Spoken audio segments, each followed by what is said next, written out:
नमस्कार, कैसे हैं आप लोग। उम्मीद करती हूँ आप लोग अच्छे से होंगे। आज का विषय है वाच्य। वाच्य किसे कहते हैं। आज हम पढ़ेंगे वाच्य किसे कहते हैं, वाच्य के भेद, कर्तृवाच्य, अकर्तृवाच्य और अकर्तृवाच्य के भेद, कर्मवाच्य, भाववाच्य, कर्तृवाच्य से कर्मवाच्य में परिवर्तन और कर्तृवाच्य से भाववाच्य में परिवर्तन, भाववाच्य और कर्मवाच्य से कर्तृवाच्य में परिवर्तन के बारे में आज हम पढ़ेंगे। सबसे पहले देखते हैं बच्चों, वाच्य क्या है, वाच्य किसे कहते हैं। सबसे पहले देखते हैं, वाच्य का शाब्दिक अर्थ होता है बोलने का विषय। वाच्य का शाब्दिक अर्थ होता है बोलने का विषय। वाक्य में प्रयुक्त क्रिया कभी कर्ता के अनुसार और कभी कर्म के अनुसार होती है। कभी कभी वाक्य में कर्ता और कर्म दोनों से अलग भाव की प्रमुखता होती है। ना वहाँ कर्ता की प्रधानता होती है और ना ही कर्म की प्रधानता होती है, बल्कि वहाँ भाव की प्रधानता होती है। जैसे यहाँ हम उदाहरण में देखेंगे कि सीता गाना गाती है। जैसे मान लीजिए एक वाक्य ले लीजिए, सीता गाना गाती है। सीता के द्वारा गाना गाया जाता है, सीता से गाना गाया नहीं जाता है, सीता से गाया ही नहीं जाता है। अब यहाँ देखिए, प्रथम वाक्य में कर्ता की प्रधानता है, सीता गाना गाती है, तो यहाँ सीता की प्रधानता है, तो यहाँ कर्ता की प्रधानता है। और दूसरे वाक्य में क्रिया के रूप में स्पष्ट है कि कार्य कर्ता के द्वारा तो किया जा रहा है, परंतु यहाँ कर्म की प्रधानता है। जो कार्य दूसरे वाक्य में कि सीता द्वारा गाना गाया जाता है, इसमें स्पष्ट है कि कार्य कर्ता के द्वारा तो किया जा रहा है, परंतु यहाँ कर्म की प्रधानता है, न कि कर्ता की प्रधानता। और तीसरा वाक्य है कि सीता से गाया नहीं जाता, तो यहाँ तीसरे वाक्य में कर्ता और कर्म की प्रधानता नहीं है, बल्कि यहाँ भाव की प्रधानता है। इस वाक्य से ज्ञात होता है कि कर्ता क्रिया करने में असमर्थ है, अतः हम कह सकते हैं कि क्रिया के सीधे अर्थों में हम वाच्य की परिभाषा में कह सकते हैं कि क्रिया के जिस रूप से इस बात का स्पष्ट बोध हो कि क्रिया का मुख्य विषय कर्ता है, कर्म है अथवा भाव है, वही वाच्य कहलाता है। वाच्य क्रिया के उस रूपांतर को कहते हैं जिससे यह पता चलता है कि वाक्य में क्रिया के द्वारा कर्ता के विषय में कहा गया है अथवा कर्म के विषय में अथवा भाव के विषय में कहा गया है। कर्ता कर्म अथवा भाव के अनुसार क्रिया के लिंग, वचन तथा पुरुष का होना वाच्य कहलाता है।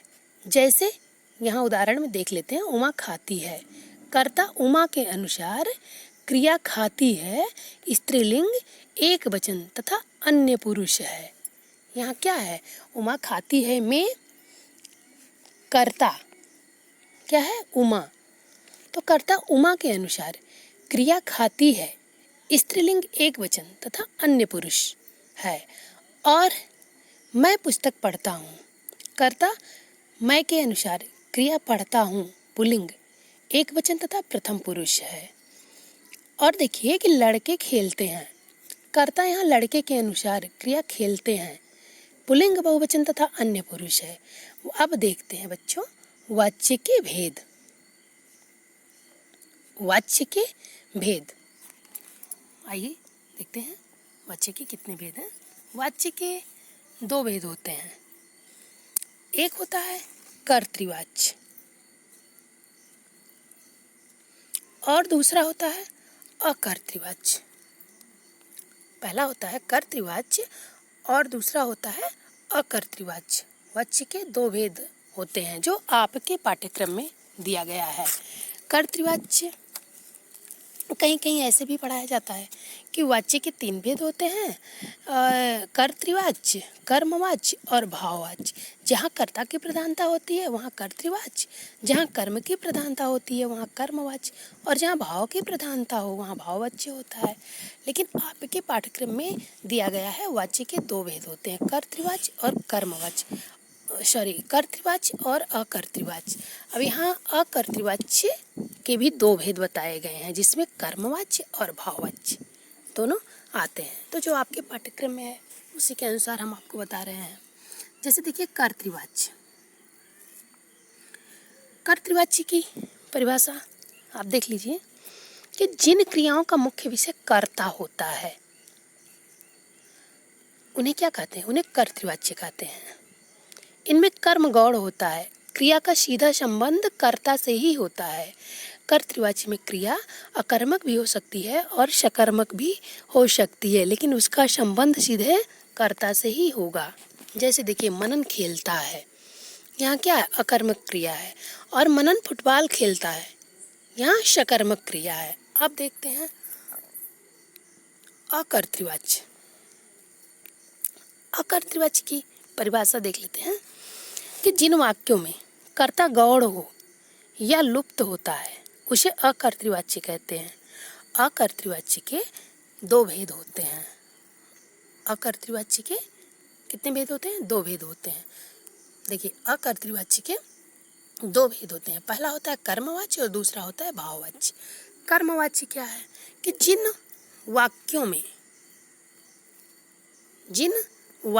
में मुख्य विषय कर्म होता है, जिन वाक्यों में मुख्य विषय कर्म होता है उन्हें क्या कहते हैं, और जो उसकी क्रिया होती है कर्म के अनुसार ही प्रयुक्त होती है उन्हें कर्मवाच्य कहते हैं। एक बार फिर से परिभाषा देखते हैं कि जिन वाक्यों में मुख्य विषय कर्म होता है और क्रिया कर्म के अनुसार ही प्रयुक्त होती है उन्हें कर्मवाच्य कहते हैं। क्रिया के उस रूपांतर को कर्मवाच्य कहते हैं जिससे ज्ञात होता है कि वाक्य का उद्देश्य क्रिया का कर्म है, अर्थात क्रिया में कर्म की ही प्रधानता होती है। जैसे देखिए उदाहरण में यहाँ देखिए कि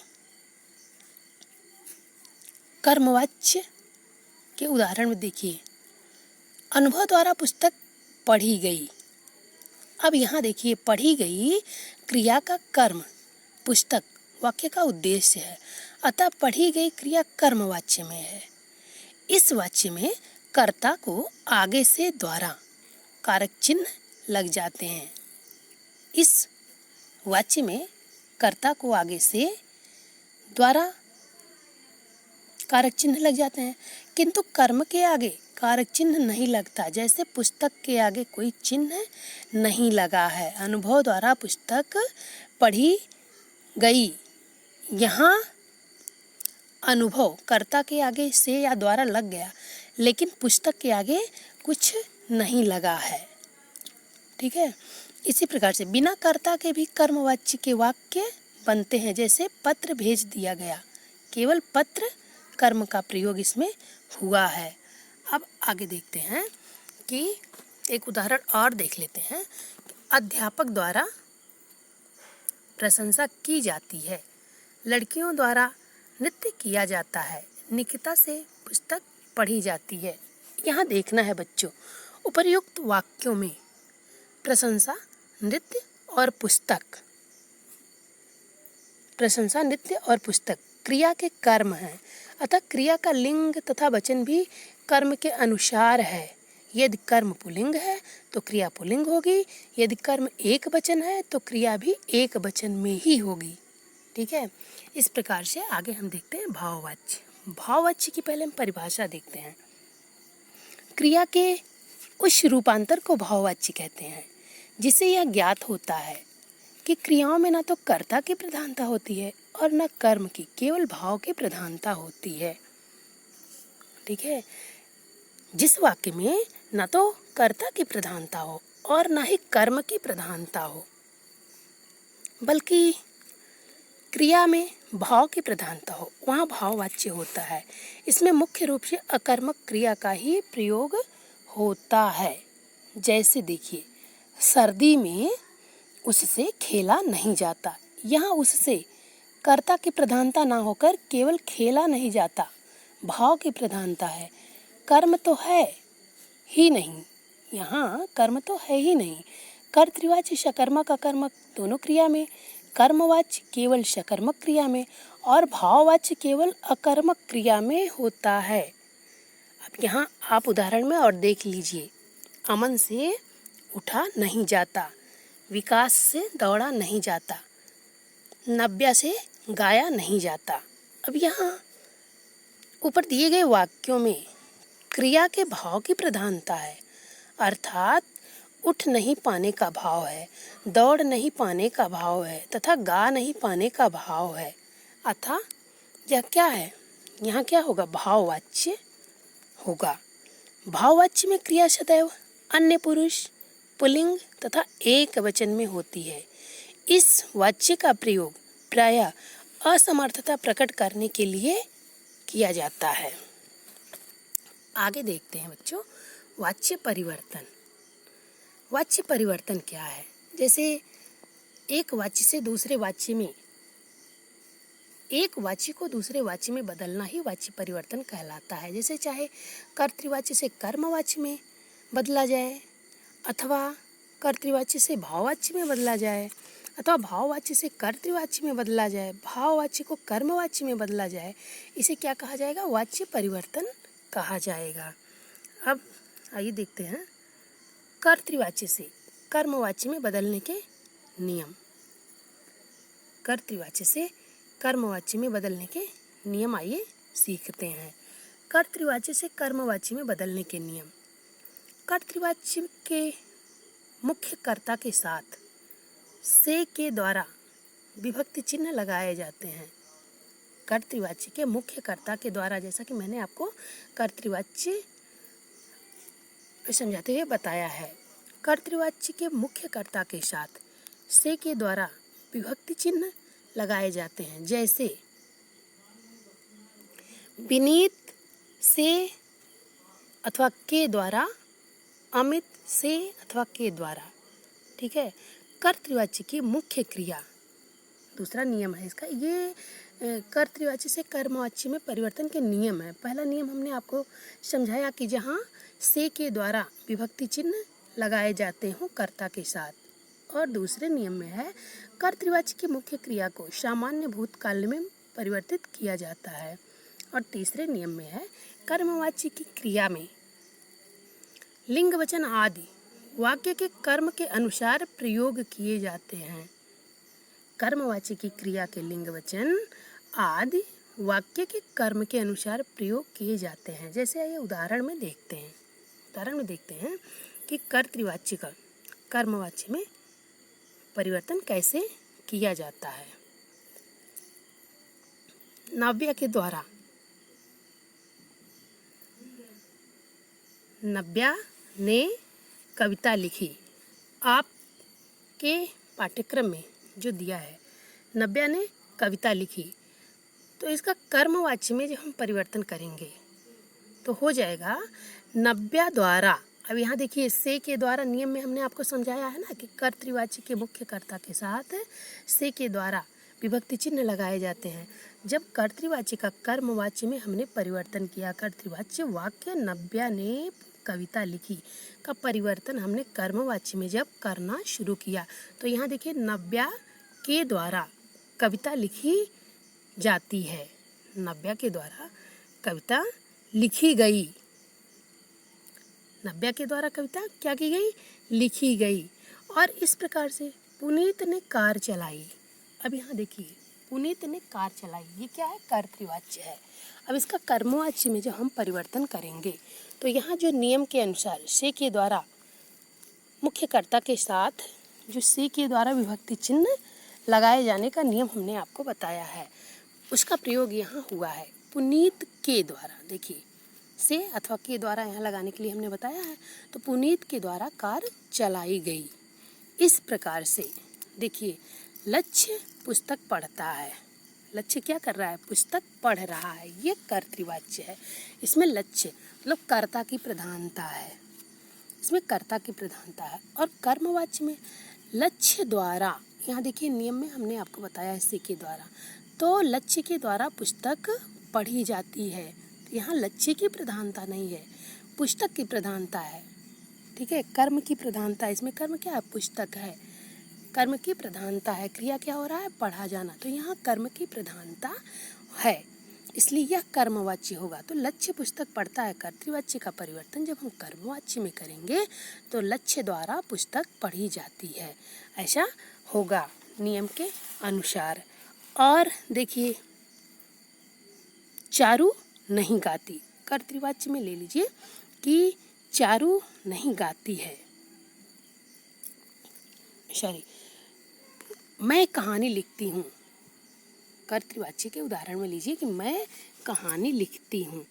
तो इसका कर्मवाच्य में जब परिवर्तन किया जाएगा तो होगा मेरे द्वारा। मेरे द्वारा, देखिए यहाँ द्वारा विभक्ति चिन्ह लगाया गया है, मेरे द्वारा कहानी लिखी जाती है। और कर्तृवाच्य का उदाहरण लीजिए, हम गाने सुनते हैं। तो इसका कर्मवाच्य में जब परिवर्तन होगा तो होगा हमारे द्वारा गाने सुने जाते हैं। कर्तृवाच्य में होगा पिताजी ने चित्र बनाया। इसका कर्मवाच्य में परिवर्तन किया जाएगा तो पिताजी द्वारा चित्र बनाया गया। कर्तृवाच्य का उदाहरण आप लीजिए कि अमोघ चित्र बनाता है। इसका कर्मवाच्य में जब आप परिवर्तन करेंगे तो होगा अमोघ के द्वारा। देखिए यहाँ जो हमने विभक्ति चिन्ह समझाया है, कर्तृवाच्य के मुख्य कर्ता के साथ जो प्रयोग किया जाता है विभक्ति चिन्ह से के द्वारा, वही हर जगह प्रयोग हुआ है। अमोघ चित्र बनाता है, तो अमोघ के द्वारा चित्र बनाया जाता है, अमोघ द्वारा चित्र बनाया जाता है। जैसे देखिए, मोहन कविता पढ़ता है। कर्तृवाच्य में अगर है कि मोहन कविता पढ़ता है तो इसका कर्मवाच्य में जब आप परिवर्तन करेंगे तो होगा मोहन के द्वारा कविता पढ़ा जाता है। अब हम सीखेंगे कि कर्तृवाच्य से भाववाच्य में बदलने के नियम। कर्तृवाच्य से भाववाच्य में बदलने का नियम हम सीखेंगे। जैसे देखिए, कर्तृवाच्य से भाववाच्य में परिवर्तन का नियम, पहला नियम है कि कर्ता के साथ से के द्वारा प्रयोग किया जाता है। पहला नियम क्या है कि कर्ता के साथ से अथवा के द्वारा प्रयोग किया जाता है। और दूसरा नियम है क्रिया सदा पुल्लिंग, अन्य पुरुष तथा एक वचन में रहती है। क्रिया जब भाववाच्य में कर्तृवाच्य का परिवर्तन किया जाएगा तो कर्ता के साथ तो से के द्वारा का प्रयोग किया जाता है। और दूसरा नियम है कि क्रिया सदा पुल्लिंग, अन्य पुरुष तथा एक वचन में रहती है। तीसरा नियम है मुख्य क्रिया को सामान्य भूत में तथा एक वचन में बदलकर जाना धातु का प्रयोग किया जाता है। जैसे उदाहरण में देखिए, कर्तृवाच्य और भाववाच्य। कर्तृवाच्य का भाववाच्य में परिवर्तन करना है तो उदाहरण में यहाँ देखना है, आपकी पुस्तक में जो दिया है उदाहरण, क्या दिया है कि अच्छिता पढ़ती है। अच्छिता पढ़ती है, तो इसका भाववाच्य होगा अच्छिता से पढ़ा जाता है अथवा अच्छिता से पढ़ा नहीं जाता है। तो यहाँ भाव की प्रधानता है, ठीक है, ना यहाँ कर्ता की प्रधानता है ना तो कर्म की प्रधानता है। यहाँ भाव की प्रधानता है कि अच्छिता से पढ़ा जाता है। मैं अब चल नहीं सकता, मैं अब चल नहीं सकता कर्तृवाच्य का यह वाक्य है। इसको जब हम भाववाच्य में परिवर्तित करेंगे इस वाक्य को, तो इसका होगा मुझसे अब चला नहीं जाता। क्या होगा? मुझसे अब चला नहीं जाता। चारू नहीं गाती, कर्तृवाच्य में वाक्य है चारू नहीं गाती। इसका जब भाववाच्य में परिवर्तन करेंगे तो होगा चारू से गाया नहीं जाता। इसी प्रकार से और उदाहरण देखते हैं बच्चों कि जैसे यश मैदान में खेल रहा है। इसको जब हम भाववाच्य में परिवर्तित करेंगे तो होगा यश से मैदान में खेला जा रहा है। और कर्तृवाच्य में वाक्य अगर है कि वह देर तक पढ़ता है, तो इसका भाववाच्य में जब हम परिवर्तन करेंगे तो होगा उससे देर तक पढ़ा जाता है। और कर्तृवाच्य का वाक्य लड़की रात भर सो नहीं सकी, तो इसका भाववाच्य में परिवर्तन होगा लड़की से रात भर सोया न जा सका। कर्तृवाच्य में वाक्य ले लीजिए हिरण दौड़ता है, तो इसका भाववाच्य में जब हम परिवर्तन करेंगे तो होगा हिरण से दौड़ा नहीं जाता है। इस प्रकार से हमने आपको कर्तृवाच्य से भाववाच्य में परिवर्तन करना सिखाया। उम्मीद करते हैं कि आपको समझ में भी अच्छे से आ रहा होगा। अब देखते हैं बच्चों कि भाववाच्य और कर्मवाच्य से कर्तृवाच्य बनाना।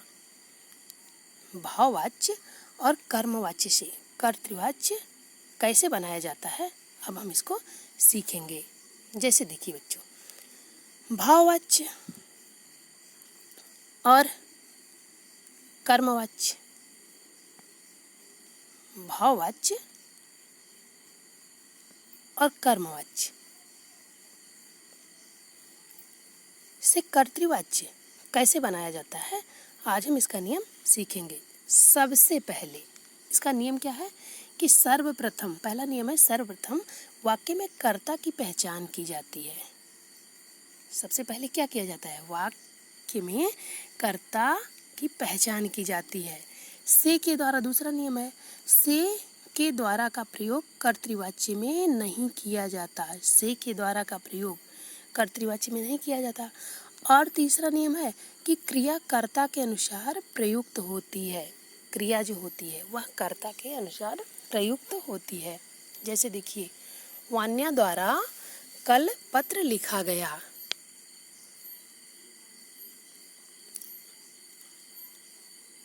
अब यहाँ देखिए, वान्या द्वारा कल पत्र लिखा गया। अब इसका कर्तृवाच्य में परिवर्तन जब हम करेंगे तो होगा वान्या ने कल पत्र लिखा। और दूसरा उदाहरण लेते हैं, लीना से पुस्तक पढ़ी जा रही है। लीना से, यह क्या है, भाववाच्य है, भाववाच्य का वाक्य है। लीना से पुस्तक पढ़ी जा रही है, तो इसका जब हम कर्तृवाच्य में परिवर्तन करेंगे तो होगा लीना पुस्तक पढ़ रही है। कर्तृवाच्य में कर्ता की प्रधानता है, तो इसमें लीना की प्रधानता है। ठीक है। अब देखिए, मेरे द्वारा कार्य किया गया, मेरे द्वारा कार्य किया गया, इसका जब हम कर्तृवाच्य में परिवर्तन करेंगे तो होगा मैंने कार्य किया। और विनीत द्वारा परीक्षा दी गई, इसका कर्तृवाच्य में जब परिवर्तन करेंगे तो होगा विनीत ने परीक्षा दी। विनीत ने परीक्षा दी। अब यहाँ विशेष में देखने का, ध्यान देने की बात है बच्चों। जैसे विशेष में है कि कर्मवाच्य के प्रयोग के लिए कुछ विशेष परिस्थितियाँ होती हैं। कुछ विशेष परिस्थितियाँ कर्मवाच्य के प्रयोग के लिए होती हैं। जैसे आप उदाहरण में देख सकते हैं, अधिकार, आदेश या गर्व प्रकट करने के लिए। अधिकार, आदेश या गर्व प्रकट करने के लिए पहला नियम है। और दूसरा है असमर्थता प्रकट करने के लिए। अब यहाँ हम उदाहरण भी साथ में देखते चलते हैं कि अधिकार, आदेश या गर्व प्रकट करने के लिए, जैसे देखिए, विद्यालयों में कल छुट्टी दे दी जाए, तो यहाँ क्या है, आदेश देने का भाव है, आदेश दिया जा रहा है कर्मवाच्य में। ठीक है। प्रतीक को इस पुरस्कार से सम्मानित किया जाए, यहाँ क्या है, यहाँ अधिकार पूर्वक आदेश किया जा रहा है। मीटिंग में सभी के लिए जलपान का प्रबंध किया जाए, हमसे यह भोजन नहीं किया जाता। ठीक है। कुछ विशेष परिस्थितियों में कर्मवाच्य के प्रयोग के लिए कुछ विशेष परिस्थितियाँ होती हैं। और जैसे असमर्थता प्रकट करने के लिए दूसरा है। अब यहाँ देखिए, असमर्थता प्रकट करने के लिए, जैसे अब इससे ज़्यादा समय नहीं दिया जा सकता, इसमें देखिए असमर्थता प्रकट हो रहा है कर्मवाच्य के प्रयोग के लिए, जो हमने बताया कि कुछ विशेष परिस्थितियाँ होती हैं। जैसे बच्चों को मजदूरी करते नहीं देखा जा सकता, अपना दर्द अब सहा नहीं जा सकता। ठीक ठीक है, यहाँ सब क्या असमर्थता प्रकट हो रही है। रात भर मुझसे काम नहीं किया जा सकता, यहाँ क्या हो रहा है, असमर्थता प्रकट हो रही है। और तीसरा है जब कर्ता अज्ञात हो या उसे प्रकट करने की आवश्यकता ना हो। तीसरा नियम है कि जब मान लीजिए कर्ता अज्ञात हो और उसे प्रकट करने की आवश्यकता ना हो, तब देखते हैं कि पार्टी में आज खूब मनोरंजन किया जाएगा। यहाँ किसी की बात को कोई सुनता नहीं है, या यहाँ किसी की बात को कोई नहीं सुनता। अब यहाँ क्या है, यहाँ कर्ता अज्ञात है और उसे प्रकट करने की कोई आवश्यकता नहीं है। और चौथा नियम है कि जब कर्ता कोई सभा, समाज या सरकार हो, जैसे सभा में स्वच्छता को मुख्य विषय बनाया गया। अब सभा यहाँ क्या है, कर्ता है, वहाँ मुख्य विषय क्या बनाया गया, स्वच्छता को बनाया गया। अथवा समाज के लिए देख लेते हैं, समाज द्वारा प्रदूषण पर कोई ठोस कार्य नहीं उठाया गया। अब यहाँ समाज क्या है, कर्ता है। तो हमने आपको बताया कि कुछ ऐसी विशेष परिस्थितियाँ होती हैं कर्मवाच्य के प्रयोग के लिए, जैसे समाज द्वारा प्रदूषण पर कोई ठोस कार्य नहीं उठाया गया। यहाँ क्या है, यहाँ कर्ता कोई समाज है, ठीक है। और पांचवा नियम देखते हैं, कार्यालय, अदालतों, कानूनी भाषा के प्रयोग में, जैसे आपकी शिकायत पर ध्यान दिया जाएगा, होली पर सार्वजनिक अवकाश दिया जाएगा, ठीक है। इस प्रकार से देखा जाता है कि कुछ विशेष परिस्थितियां होती हैं जहां कर्मवाच्य के प्रयोग के लिए प्रयोग किया जाता है। कर्मवाच्य का कुछ ऐसी विशेष परिस्थितियां भी होती हैं। अब देखते हैं बच्चों, भाववाच्य का प्रयोग भी कुछ विशेष परिस्थितियों में होता है। जैसे देखिए, कुछ विशेष परिस्थितियों में भाववाच्य का भी प्रयोग होता है। भाववाच्य का प्रयोग असमर्थता व्यक्त करने के लिए या निषेधार्थ में प्रयोग होता है। भाववाच्य का प्रयोग असमर्थता व्यक्त करने के लिए या निषेधार्थ में होता है। जैसे उदाहरण में देखते हैं, वहाँ उससे कैसे रहा जाएगा, वहाँ उससे कैसे रहा जाएगा। यहाँ भाववाच्य का प्रयोग किया गया है असमर्थता व्यक्त करने के लिए।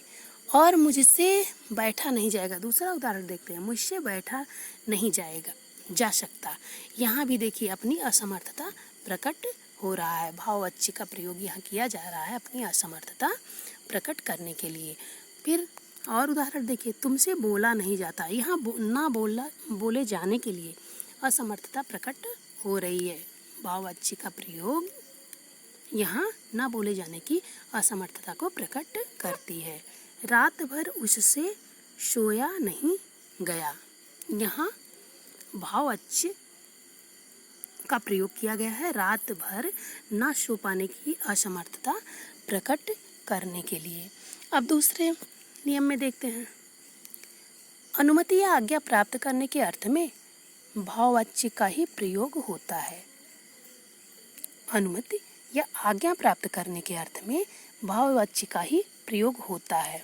जैसे चलिए अब पहाड़ों पर घूमा जाए, चलिए अब पहाड़ों पर घूमा जाए। यहाँ क्या है, अनुमति प्राप्त करने के अर्थ में भाववाच्य का प्रयोग हुआ है, आज्ञा प्राप्त करने के अर्थ में भाववाच्य का प्रयोग हुआ है। अब पढ़ा जाए, थोड़ा विश्राम किया जाए, यहाँ सब क्या है, अनुमति या आज्ञा प्राप्त करने के अर्थ में भाववाच्य का प्रयोग किया गया है। तो बच्चों, अब तक हमने सीखा, क्या क्या सीखा, कि क्रिया के जिस रूप से बोध हो कि वह वाक्य में कर्ता, कर्म अथवा भाव किसके अनुसार प्रयुक्त हुई है, वाच्य कहलाता है। हमने क्या सीखा, वाच्य किसे कहते हैं, वाच्य किसे कहते हैं। क्रिया के जिस रूप से हमें ज्ञात होता है कि वाक्य में कर्ता, कर्म अथवा भाव किसके अनुसार प्रयुक्त हुई है, वही वाच्य कहलाता है। और क्या सीखा हमने कि कर्तृवाच्य के अंतर्गत कर्ता विभक्ति सहित अथवा बिना विभक्ति के भी हो सकता है, क्रिया कर्ता के अनुसार ही होती है। और तीसरा है कर्मवाच्य के अंतर्गत कर्ता के साथ से के द्वारा विभक्ति चिन्ह का प्रयोग होता है और मुख्य क्रिया सकर्मक होती है। क्रिया हमेशा कर्म के अनुसार ही होती है। और हमने सीखा कि भाववाच्य के अंतर्गत कर्ता के साथ से के द्वारा विभक्ति चिन्ह का प्रयोग होता है, परंतु क्रिया अकर्मक होती है और सदा एक वचन पुल्लिंग में ही होती है। अब तक हमने यही सीखा। हम उम्मीद करते हैं बच्चों कि जितना हमने समझाया है आपको अच्छे से समझ में ज़रूर आया होगा।